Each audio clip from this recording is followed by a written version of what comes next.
Hello class 11th. Welcome to the online tutorial sessions for economics. I am Avnash Lambert, your economics guru, and today we are going to start our second chapter in microeconomics, which is consumer equilibrium. Now in this whole chapter you have to understand it assuming that you are a consumer. Fine. Now in today's video we are going to generally see the basics of this chapter, those things which you need to know before starting the main chapter. So today we are going to do the basics. Now let's start. Now this is a burger. You can assume it as cheeseburger or paneer burger according to your will. Now what happens if I give you this burger to eat? Or what do you get after eating it? After having this burger, after eating that burger, what do you get? What do you feel? Sir, I feel good. I feel much better. Basically, you felt satisfaction. You got satisfaction. Isn't it? You felt satisfied. Fine. Now, in economics, this word satisfaction is known as utility. In economics, you don't use the word satisfaction.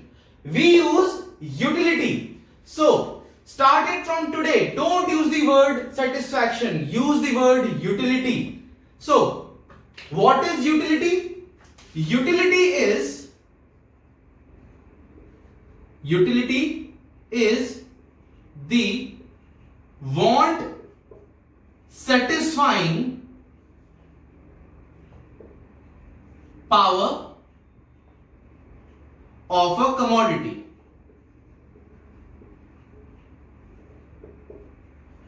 So the definition of utility is the want satisfying power of a commodity. While having that commodity, how much satisfaction you got? Fine. How much satisfaction you got, that is the utility. Now, next thing is how much satisfaction. If I ask you the question, students, after having this burger, how much satisfaction you got? How much satisfaction? Now, tell me, how much satisfaction? And to be precise, I am talking about a numeric value. Tell me numerically how much satisfaction you got. So it's impossible to tell me a numeric value. I felt good 5 or I felt good 2. Can you tell like that? Your mom cooked something very special for you and she's asking you about tell me the exact numeric value, how much you got the satisfaction or how much utility you got. Can you tell her? You cannot express it. Fine. Now, it's just like if I am asking you about your weight. What is your weight? So my weight is 50 kgs, my weight is 45 kg, my weight is 80 kg. But can you express your satisfaction in numeric value? Can you? No, you cannot. It would be very difficult to express the satisfaction in terms of numeric. So, the whole chapter is on the same concept. There were two economists. One was Alfred Marshall and the second one was J.R. Hicks. J.R. Hicks. Now these two gentlemen, they fought over it. No, not over the burger. They fought over the concept that how the satisfaction is to be calculated. These two gentlemen, they fought for the concept of how much satisfaction you got after eating that burger. So, Mr. Alfred Marshall expressed his opinion by saying that yes, we can calculate the satisfaction and this satisfaction will be calculated in terms of utils. Like weight is calculated in kgs, your height is measured in centimeters or feet, the utility of a commodity can be calculated in terms of utils. He told the utils will be the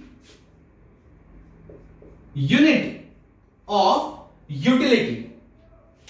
Mr. Alfred Marshall. Now, basically, Alfred Marshall said that it can be calculated numerically, but J.R. Hicks said, no, we cannot calculate the utility in numeric terms. So basically, this is the whole debate over it. Now students, basically Alfred Marshall said, if you consume anything, then that consumption will give us some sort of utility. Fine?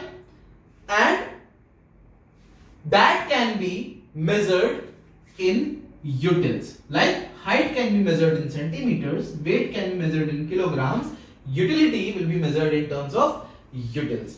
And like if I consume a burger, I can have 20 utils, or someone is not liking that burger, he will get a lesser utility, he will get 12 utils. So like that, the consumption gives us some sort of utility which is measured in terms of utils. Now, let's understand the concept of J.R. Hicks. What actually he told? He told that utility cannot be measured. He said cannot be measured. But instead of measuring it, we can rank it. We can give them ranks. Yes, sir. He was the intelligent one. He was very dumb fellow. Huh? This was intelligent one.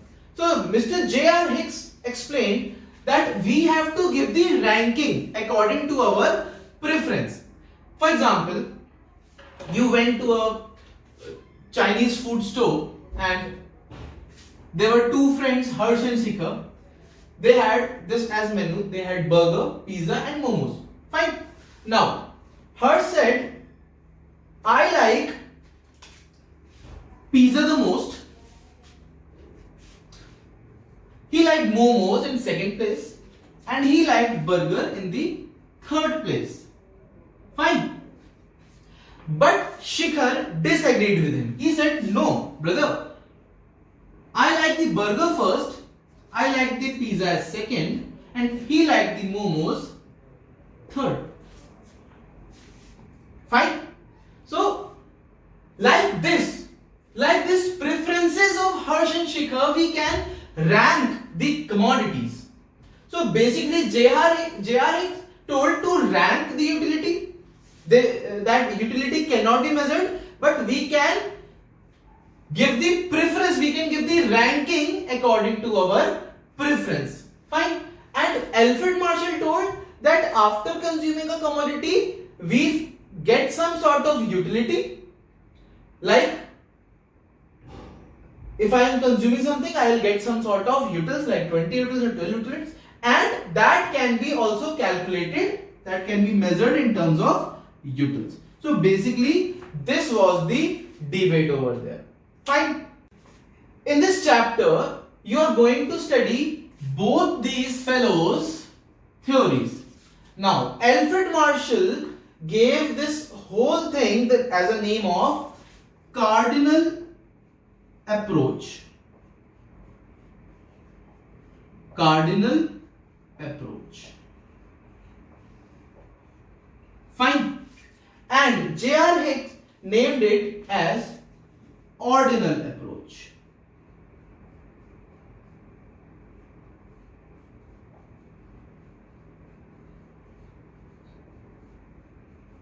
Fine. Alfred Marshall named it as cardinal approach and Mr. J.R. Hicks named it as ordinal approach. Fine. Now students, let's come to the next topic. We are going to start the new topic, which is rate of increase. Now this is not applicable in only this chapter, but this is applicable in the whole of your microeconomics and your macroeconomics in class 12. So understand this topic with pure dedication. Now let me start it. Now I have taken three cases in which both the variables, I have taken x variable and y variable, it could be anything, but both the variables are increasing. See, 1, 2, 3, 4, 5, 1, 3, 6, 10, 15. 1, 2, 3, 4, 5, 1, 6, 10, 13, 15. Case 3, 1, 2, 3, 4, 5, 1, 4, 7, 10 and 13. It means if one variable is increasing, other variable is also increasing. Fine. If one variable is increasing by 1, if one variable, if x is increasing by 1, then the y variable is also increasing. Fine. Here also if x variable is increasing by 1, then y variable is also increasing somewhat. And the case 3, if one variable, if x variable is increasing by 1, then y variable is also increasing. Fine. Now, I am assuming that you all know how to plot the graph of these two variables. Now, on the x-axis I have taken x, on the y-axis I have taken y. Now, x is 1 and y is also 1. So, it will come somewhere here. 2 and 3. 2 and 3. Plot all the variables. Start doing it with me. And 3 with 6. Point it here. 4 with 10. 4 is here, 10 is here. 4 and 10. 5 and 15. Mark it here. Draw the points. Do the same with case 2. 1 and 1. Point it here. 2 and 6. 2 and 6. Mark it here. 3 and 10. 3 and 10. Mark it here. 4 and 13. Mark it here. 5 and 15. Mark it here. Do the same with the case 3. Fine. Now, when you will draw this, when you will join this, you will get few curves. Like I am joining the curve of case 1. Now, do the same with case 2. Join them.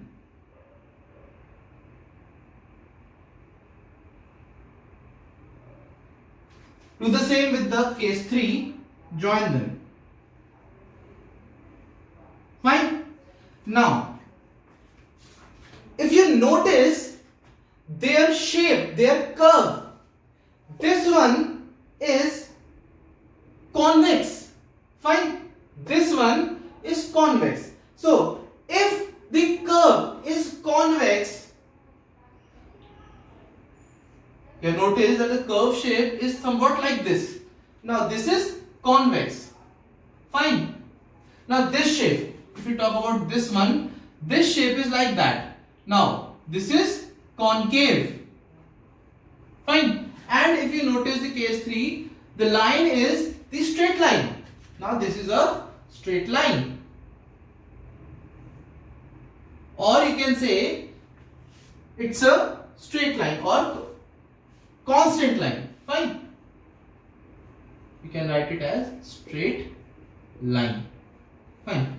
Now, always remember, in every graph, there must be these three shapes of the curve. If the shape is convex, it means that the curve and the variable y is increasing in an increasing rate. Increasing in increasing rate. And if the curve is concave, then it means there is a increase in decreasing rate. And if there is a straight line, it means there is the increase in constant rate. Now what does that mean? So what is increasing rate, decreasing rate and constant rate?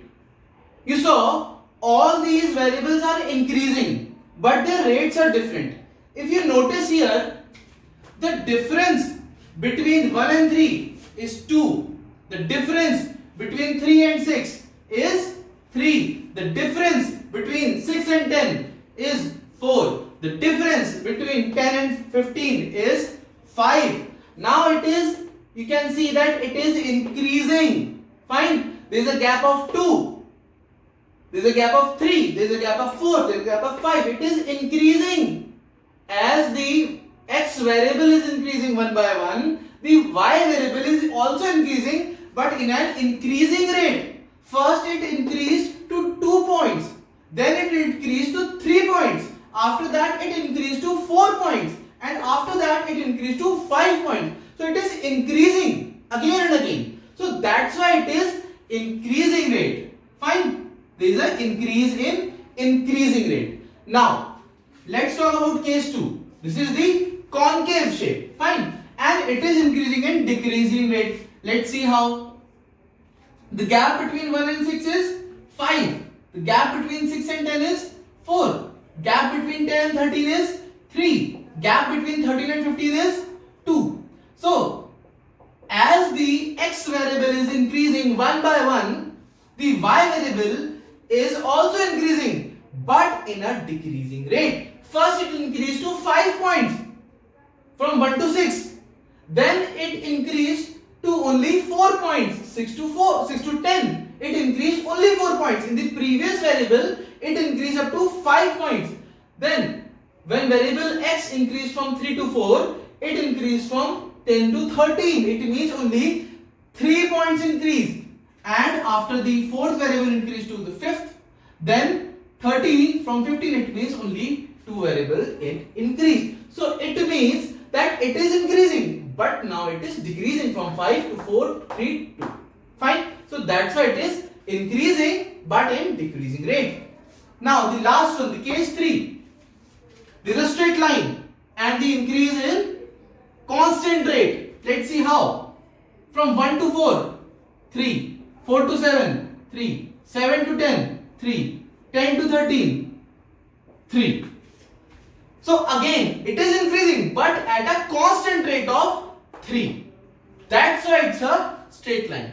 So in every concept where you get these type of things like curves, then while watching the curve, you can tell what is the increasing rate or decreasing rate or constant rate. What type of increase is there? If you see there is a convex curve, it means there is an increase but in increasing rate. If you see a concave curve, it means it is increasing but in a decreasing rate. And if you see a straight line, it means that it is increasing in constant rate. So students, that was the concept which you need to learn for the whole microeconomics, because there are so many topics which will include these type of curve. So it's better to learn it right now. So I hope you all have taken a screenshot of the previous notes also, and for this curve topic also, that increase in rate of increase. Just take this screenshot so that you can cover up your notes. Take a screenshot and go back to the video and take the previous screenshot also. I hope you all have understood the basics of this chapter. In the next video, we will actually start with the second chapter, which is consumer equilibrium. So students, stay home, stay safe, and see you soon.